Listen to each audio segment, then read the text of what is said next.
Episode dimulai dengan Orhun yang sedang berbicara di telepon di lorong rumah sakit. Ia menelepon Musa dan berkata, "Hidupkan teleponmu, aku akan memberitahumu sesuatu." Di sisi lain, Prihan terus berjalan melewati lorong rumah sakit.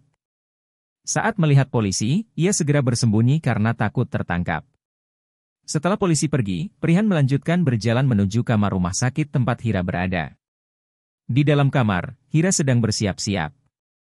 Sambil menunggu Orhun, ia memeriksa akta nikah di atas meja dan mengingat momen-momen bahagia yang dihabiskan bersama Orhun tadi malam. Hira berkata pada dirinya sendiri, "Orhun, segera kembali, aku merindukanmu." Ia merasa sangat terikat pada Orhun dan langsung merindukannya. Di sisi lain, Prihan terus berjalan melewati koridor rumah sakit. Akhirnya, ia menemukan kamar tempat Hira berada. Prihan berkata pada dirinya sendiri, "Hira, akhirmu telah tiba." Saat hendak masuk, ia panik melihat seorang perawat di lorong dan berhenti. Prihan segera duduk di kursi dan menunggu perawat pergi. Ia juga membawa pistol di tasnya. Setelah perawat pergi, Prihan kembali ke kamar Hira, namun Hira tidak ada di sana. Tiba-tiba, Korkut muncul dan melumpuhkan Prihan dengan sapu tangan obat.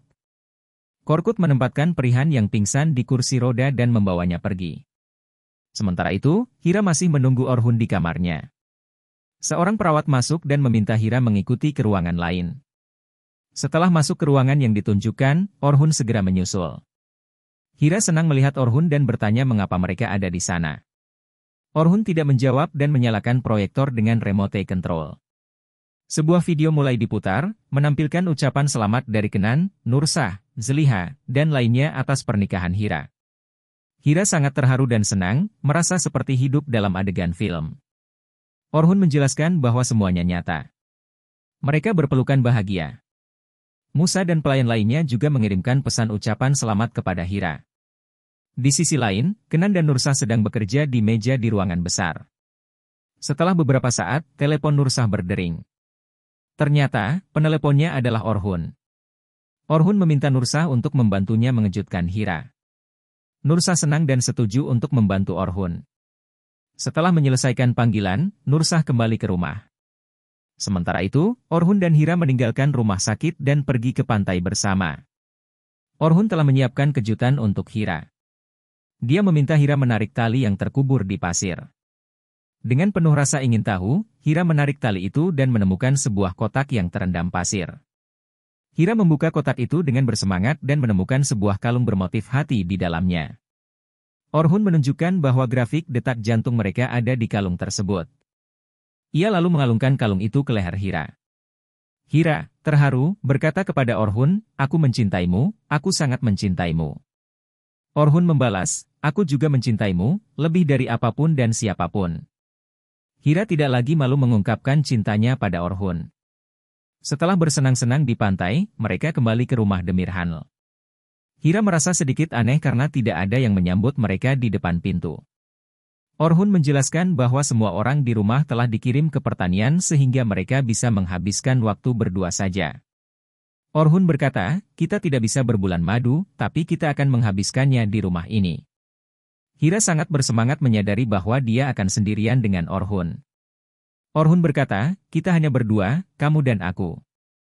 Setelah beberapa saat, Orhun dan Hira berada di kamar tidur. Orhun memberitahu Hira bahwa malam ini akan menjadi malam pertama mereka bersama di kamar. Hira merasa malu dan bingung.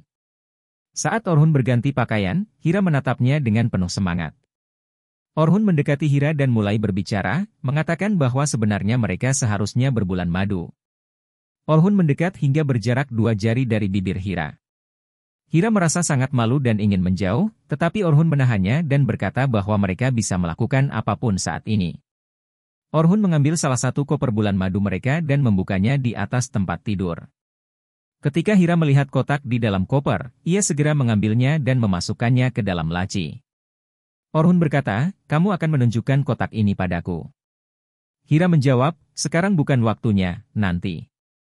Orhun kemudian berkata, "Aku lapar, ayo kita makan dulu." Mereka pun pergi ke dapur bersama. Saat Hira menyiapkan makanan, Orhun memperhatikan dan berkata, "Aku senang makan malam bersamamu." Tiba-tiba, Orhun berkata pada Hira untuk membelakanginya dan mulai memijat leher Hira. Ia tidak berhenti mencium leher Hira, yang masih mengenakan penyangga leher akibat kecelakaan.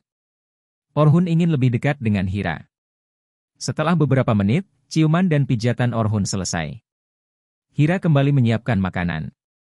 Ia berjalan menjauh dari Orhun menuju lemari es, sambil berkata dalam hatinya, aku tahu kita sudah sangat dekat dengan malam istimewa itu.